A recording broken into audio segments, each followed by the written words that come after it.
It's April 9th, 2023.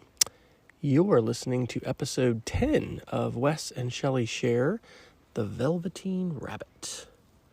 Shelly, what are we doing and where are we sitting? Well, we're actually getting out to take a bit of a walk. We're going to talk about this as our wander link, but this is Easter weekend, and Wes and I have gone on a weekend getaway to Powderhorn Mountain, which is near Boone. It's a community, and we have an Airbnb. And yesterday it rained all day long and was cold, but today is absolutely gorgeous. Easter Sunday, and it's beautiful and 56 degrees. And we're sitting on a bench next to a small lake, watching a family fish off the dock, and just really just enjoying the stillness of this beautiful Easter. That's exactly what I was going to say, because one of the things that has been delightful about North Carolina is that there's so little wind. I mean, there's a tiny, small, light little breeze. Mm-hmm. But it's actually reflecting on the water over here, and I can see the reflections on the underside of this pine tree. But we just got so used to, in West Texas, in Oklahoma, growing up in Kansas, we would just regularly have significant winds, especially in the springtime. And with Sarah being back in Edmond and Oklahoma City, we've tracked the weather a little bit more, and there was some, tornado threat and some tornadoes a couple weeks ago. But anyway, it is just, it's beautiful here. The trees are budding.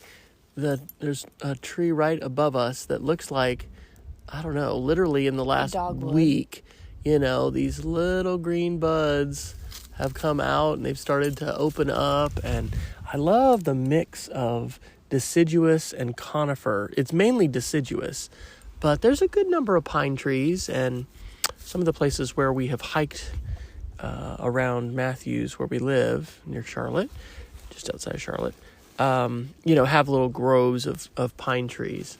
But this is the very first getaway that we did when we moved to North Carolina, because this is actually a vacation rental by owner. The first one we booked it through Airbnb. What do you remember about that first weekend? The weekend of, I think, August 5th. It was the first weekend of the summer. It was really nice to leave the heat of Charlotte and get to the mountains, which we always love being in the mountains.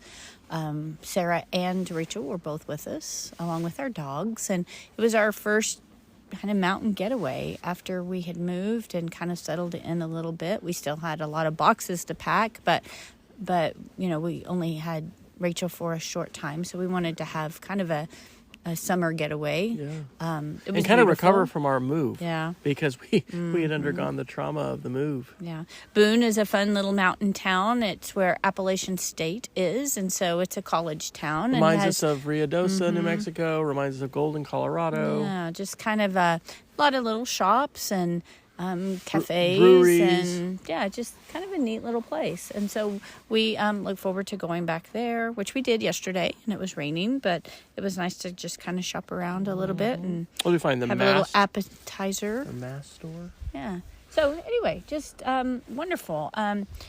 In this episode, we're going to talk about Easter memories. We're going to tie it in with the Velveteen Rabbit, having a little rabbit theme there for Easter, and I think that's mainly it. We both have Wanderlinks and Wonderlinks to share. So, what is your story of the Velveteen Rabbit, Shelly? When do you remember it? And for those who haven't read it, can you summarize it for us? Yes, and I currently don't remember the author of the book, so we'll have to add that in. We don't have internet now. Yeah, we don't have any internet, so we can't fact check that. But The Velveteen Rabbit, such a beautiful children's book. I think the first time I really remember it was a children's literature class that I had in college. It was how to create an experience while reading a children's book. And I can remember the professor reading it and playing some music in the background. And it's just such an amazing story of a little boy who has a favorite velveteen rabbit that he receives, and just begins to play with it and cherish it and have adventures. Takes it everywhere, doesn't he? Takes it everywhere, has adventures. And then at some point in the story, he gets scarlet fever, and Nana comes in to clear out everything. They have to clear out and burn everything because of the scarlet fever, and gathering it all up. And I can remember the rabbit having conversations with some of the other toys that were well loved. Because it can talk when he's gone, right? Right. And the toys would have conversations and talk about how when they were made real by the love of a child. And the Velveteen Rabbit's like, what does it mean to be real? And just this conversation and just the love that the child has for the rabbit, and it creates it to be real in its heart and real in spirit. And I can remember a spot in the book where everything is gathered up, and then there's a real rabbit out there jumping around, and just the joy that it had at the freedom. And doesn't it teach it? Like, yes, and so it talks to the rabbit, and then the Velveteen Rabbit discovers he has legs, and then all of a sudden he is real, and the boy later sees the rabbit and recognizes the rabbit.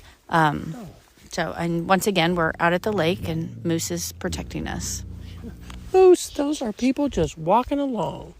Hey, it's actually really a great thing to have dogs as you're in different places. Moose, it's going to be okay.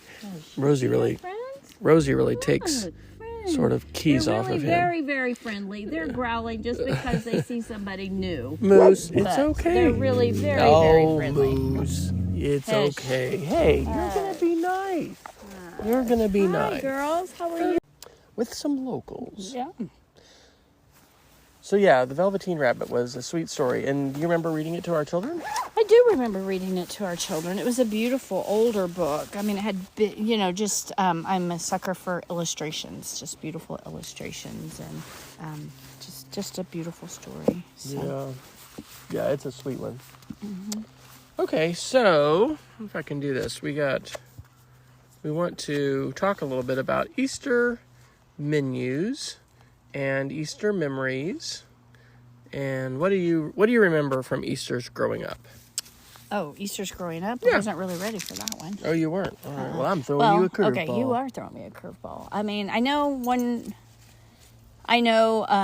Easter dresses, getting a new Easter dress was always a big deal. You always had to have a new Easter dress and a new Easter bonnet and Easter gloves and Easter shoes. Really? Oh yeah. Wow, yeah, that's yeah, a whole yeah. thing. So, and that was always Did you and fun. Jana both do that? Yeah, well, of course. Yeah, growing up. Was there ever a time when you didn't want to do that, or was that always? I don't think so. No, Okay. I've always enjoyed getting new Easter dresses. Because there was a time you were kind of a tomboy. Oh, well, no. You still got Easter dresses? Of course. Oh, okay. Well, I didn't know. That's I a don't thing. know about that. Yes, you get new Easter dresses. Well, you get I a mean, new dress for Easter. Okay. And then usually a sweater because it was almost always chilly or cold. But one picture I remember, I don't know that I actually remember this, but it's a picture that is Janet and I are in matching Easter dresses that my grandmother had made for us, and outside of our house that I grew up in when we were little, and so that's wonderful. Oh, and sometimes we even had little Easter purses, little cute little leather Easter purses. Easter was a big deal. Yeah, and it was always a family thing, and we always had an Easter egg hunt, and whether it was inside or outside.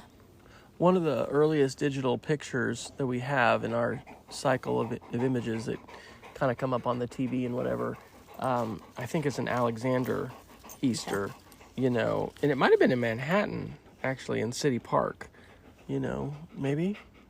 No? No, I don't think so.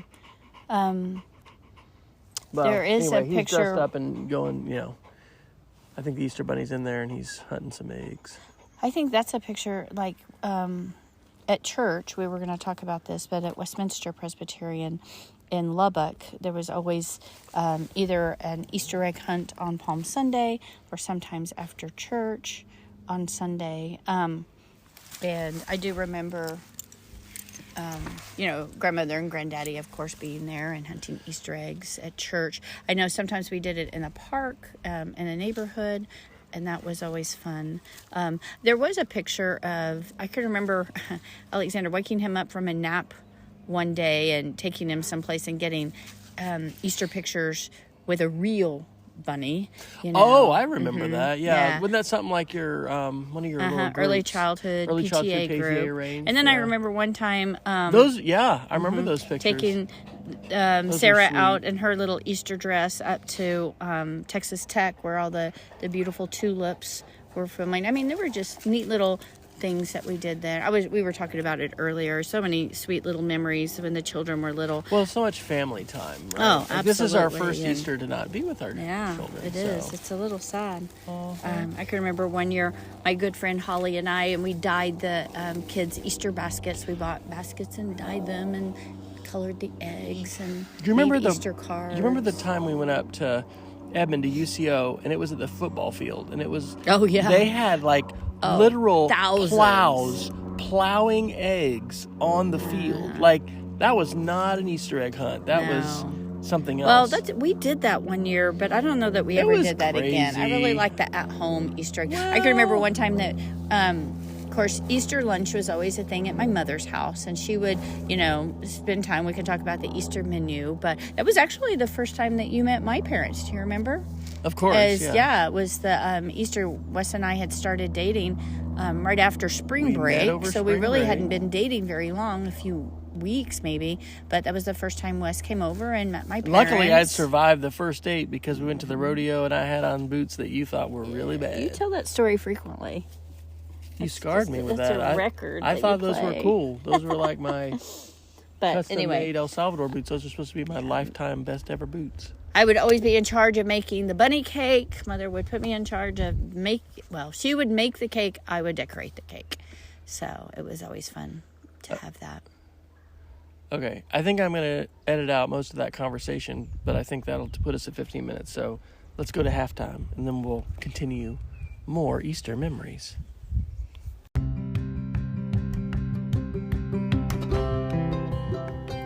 This episode of Wes and Shelly Shares is brought to you by Cook with Wes. Cook with Wes is my, Wes Fryer's, personal passion project, sharing lots of food photos, a few recipe videos, lots of barbecue and smoked meat adventures, and many other recipes from my indoor and outdoor kitchens. You can find all our family recipes on food.wesfryer.com and follow Cook with Wes on Instagram, TikTok, Facebook, and Twitter. If you're on Mastodon, and really, why not, since Twitter has become a bit of a dumpster fire, you can search for the hashtag CookWithWes to find my latest food shares there. Well, I did start a separate YouTube channel for Cook with Wes, but I've continued to post most of my cooking videos on YouTube on my main channel. You can access the complete playlist at wfryer.me/cook. Thanks for tuning in to Wes and Shelly Shares.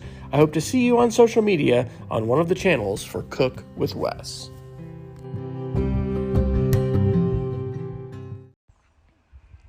All right, well, this is the first time we've tried to record when we're not connected to the internet, and apparently whatever the new Spotify podcasting app that used to be Anchor is called now, you have to be connected to the internet. So we're going to put it together later, and that probably doesn't even matter. Okay, what do you think my ultimate Easter memory is? I am... Star Wars related. I have no idea. Yeah, I don't think you've ever heard this story before. I don't know that I've heard this story. So tell me, what is your ultimate Easter memory? Okay. Star Wars version. It was either in Lubbock or it was in Mississippi. And so Star Wars came out in 1977. We lived in Lubbock. So I kind of think this was in Lubbock. We went to some fancy-dancy Easter egg hunt. And I don't know if it was at a country club or what. But, typical, you have plastic eggs with candy inside or whatever. But some of the eggs had these little, notes or whatever that you got this special prize. And they had lightsabers that you could win. And I found not an egg, but just one of the notes that someone had left or whatever. And so I grabbed it, put it inside of one of my eggs, and then turned it in, and I got a lightsaber. And I think, man, what happened to that? I had that lightsaber forever. It was one of those things that lasted through college and everything. And it, 2 D-sized batteries, flashlight, whatever, some plastic tube. But like in the actual Star Wars that my friends and I, made, that was how I had the battle with Darth Vader at the end. There you go. And anyway, yeah. So that was probably Easter highlight. I think we went to the Officers Club a lot. For Easter brunch, lots of Easter brunches. I know my dad had a great Easter brunch at Meadowlark today with friends and. Yeah. What was a typical Easter holiday meal? Ours varied a little bit. I mean, well, you know what? My mom kind of did always like to mix stuff up a lot. I mean, I don't know. I tend to think about quiche and ham, but I'm sure she changed it up a lot. Well, my mother we had these 24-hour sandwiches. That was my favorite. Right. It was one of those things where you had to make ahead of time and, you build it and, just so good. And, fruit salad, usually like an ambrosia salad. It's the one with the sour cream and coconut and pineapple. No, that's that green slime, which I guess the kids more like love, a Thanksgiving but that's one. not a. Well, that sometimes this is more of a had pineapple in it and coconut and sour cream and just so good. No pistachios. Yeah, that's the green one. Those Two different salads. Those 24-hour sandwiches really are one of those things that just totally puts you. It's like a real marker for you. Moose, well, you know why? It's because it was a recipe that my grandmother had. So the recipe I have of that is actually in my grandmother's handwriting. Oh, and you still have that 10 box of those recipes. Yep. Isn't that in her handwriting? Mm-hmm. Right. We've digitized your mother's. I don't know if all of those of your grandmother we've digitized too. We should probably photograph those as well to preserve the original. And some of them, I mean, my grandmother was a really good cook, but I don't think she was like a gourmet cook or anything. She just was really good at what she did. Right. So, but and I was thinking back, to Easters with our children. A lot of them are at my mother's house. The memories I have are Easter at my mother's house. Easter of your lunch, backyard. going to church your together. Your dad took such pride in your yard, and that was really when it would be showcased, right? And you would sit everybody down, and Jenna's children would come over, and so I have a lot of Easter memories with Malia and Colin. And they would egg hunt in the backyard too. Yeah, we would egg hunt and had pictures next to Dad's tulips that were blooming. I remember people taking naps, so you had like an Easter egg hunt first, but then like there'd be the second hunt, and then I think maybe I hid eggs for the second hunt. Well, I was going to say, I think Sarah probably and Alexander hid eggs, and they would hunt eggs. I can remember Jana. When Jana was little, Jana could hunt eggs all the time. We would hunt over and over and over again. It would last for weeks. Do you remember Easter egg hunts with like crying children because somebody didn't get any and stuff? Right. Let's talk about that with Westminster Church. What did you see?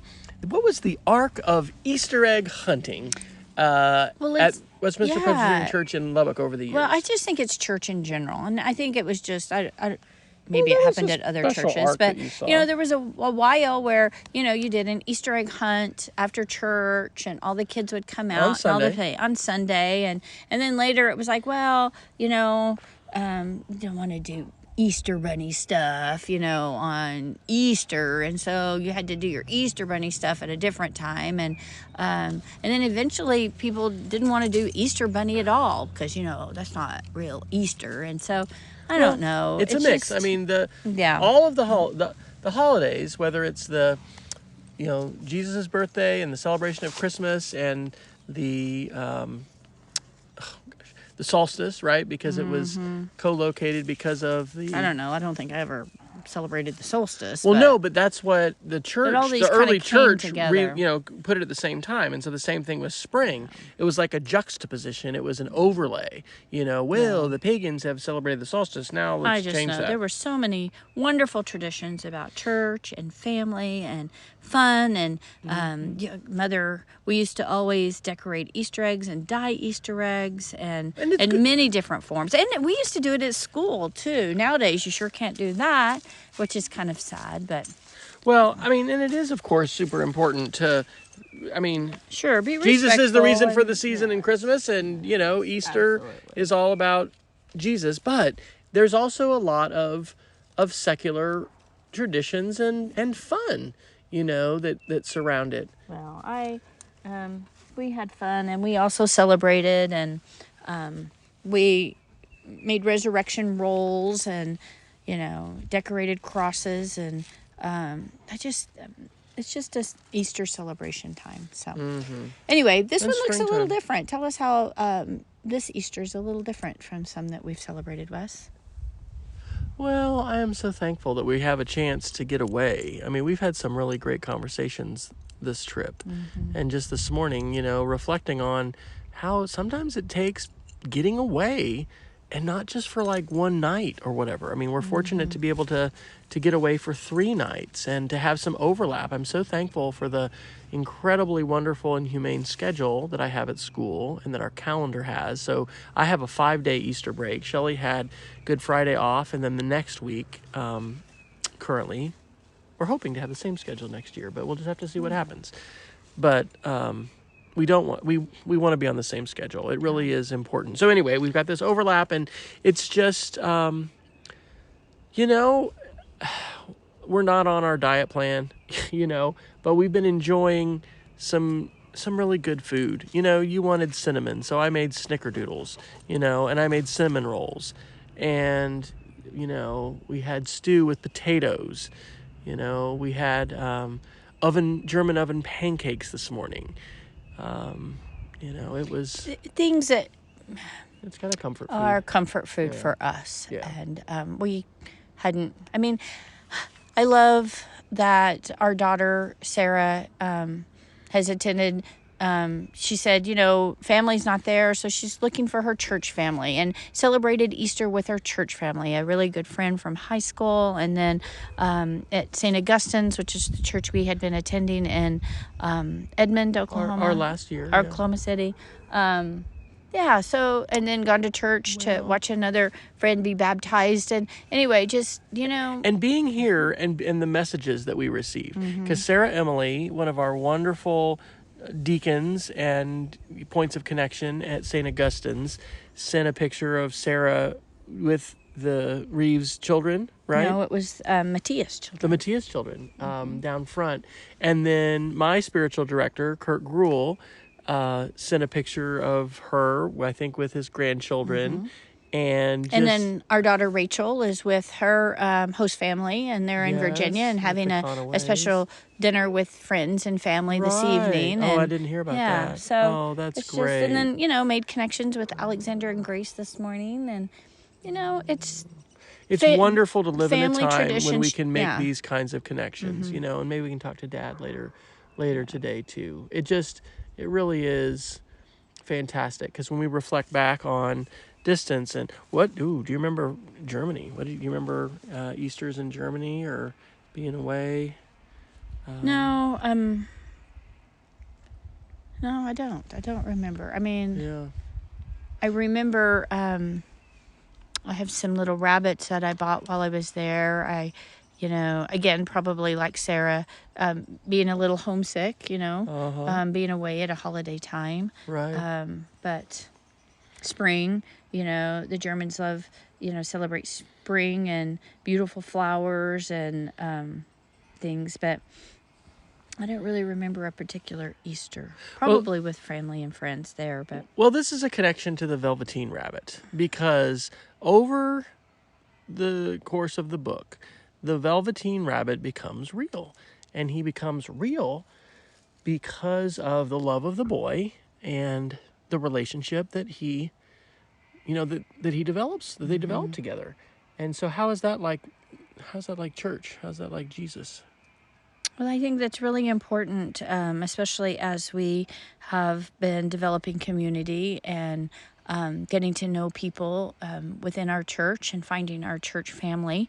And in those relationships, you need to spend time together and build community. And that's when you... And encounter God, I think. Yeah, I think you encounter God to become a family. Through those relationships. And I've experienced that when I, lived in the Mexico. Spirit becomes real. When I moved to Lubbock, when I joined Westminster, eventually we met. There's all these different things that,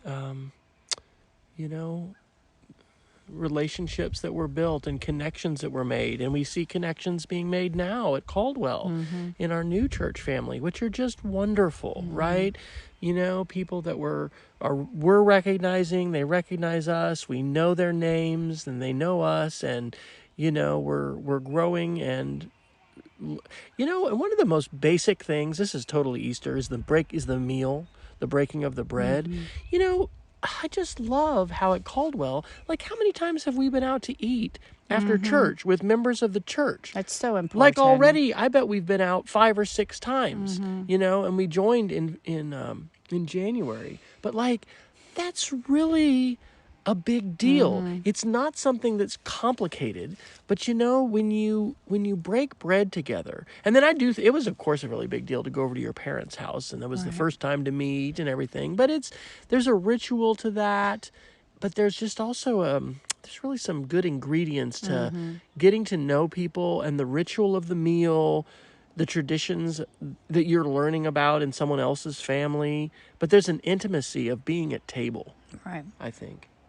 Well, Wanderlinks. Okay, so you were going to talk about...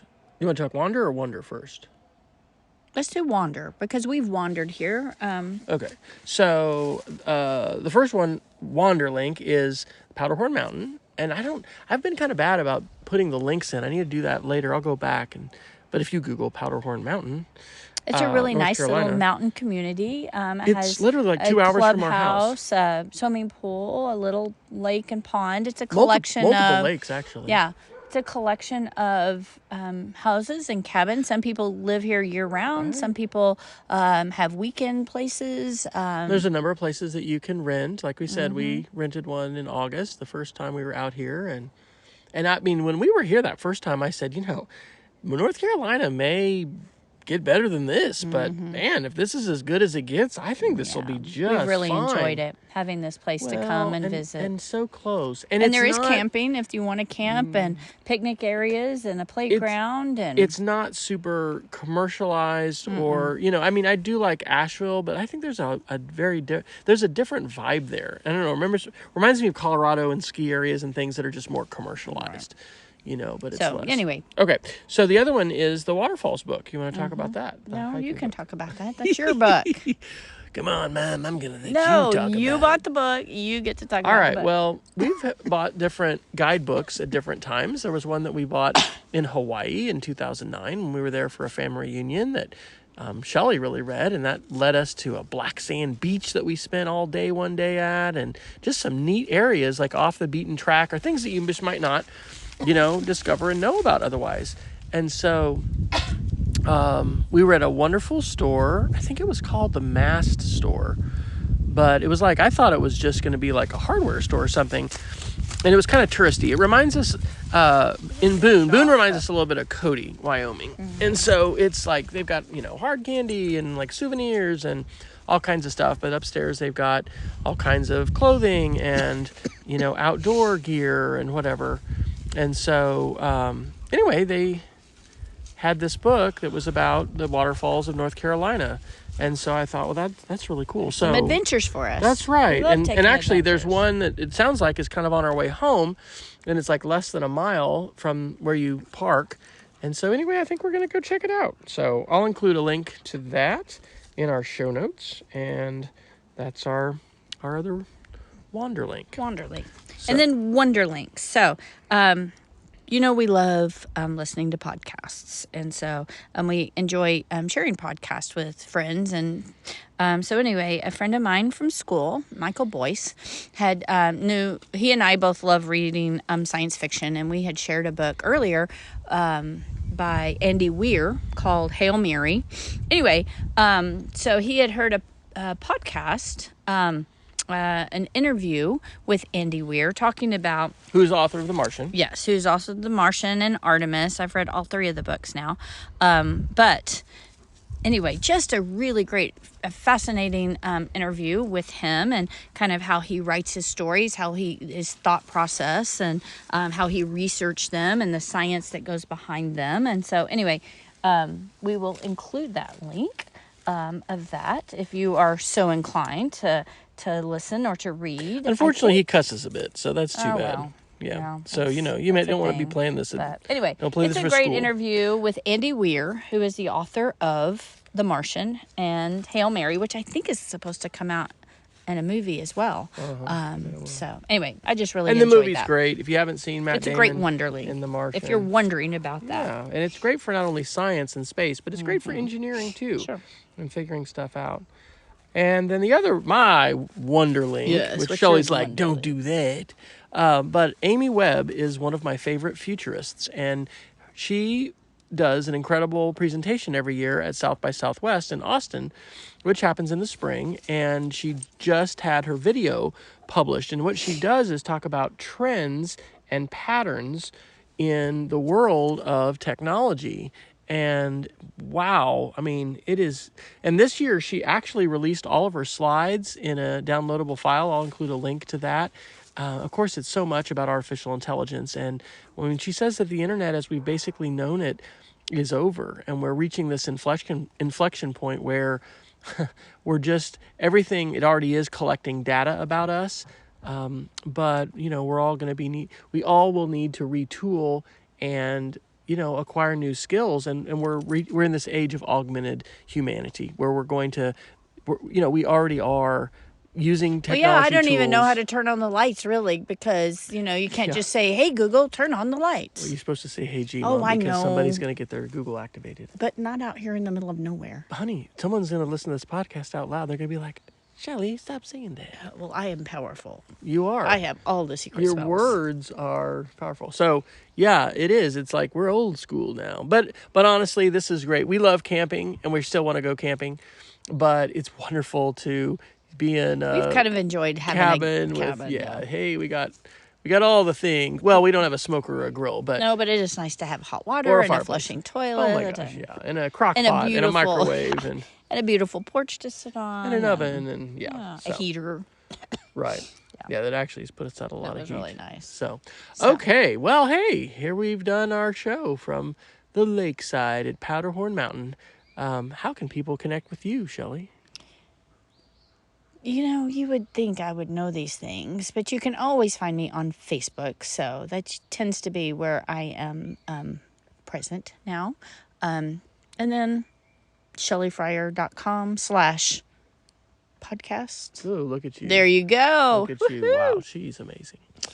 Yes, all of our links are there, and you can connect with me on westfryer.com/after. And I'm still using Twitter for a while. Ugh, it's just sad. What a dumpster fire it is. But I'm also on Mastodon, so I think Mastodon's the future. It's the Fediverse. Like email. Anybody can run a server, and you don't have to rely on a single person and how nice or crazy or ugly they're going to be. So, what can people do, Wes? So, we encourage everyone to go outside. No, stay curious, go outside, and keep exploring. Yep. But how do you say it? Have adventures. There you go. Take care, everybody. Happy Easter. Wes and Shelly Share is a weekly podcast recorded and published on Sundays by Wesley and Shelly Fryer of Matthews, North Carolina. Learn more and find links to connect on social media to Wes and Shelly by visiting shellyfryer.com/podcast. Content on this podcast is licensed under a Creative Commons Attribution Only 3.0 license. The Wes and Shelly Share podcast is recorded and published with Anchor and distributed on all major podcast channels, including Apple Podcasts, Spotify, Google Podcasts, Pocket Casts, and more. Please share our show on social media and tell others about us. Let us know on Facebook or via other means what you like about the show, that you're listening, and if you have any suggestions for future episodes. Stay curious, go outside, and keep exploring.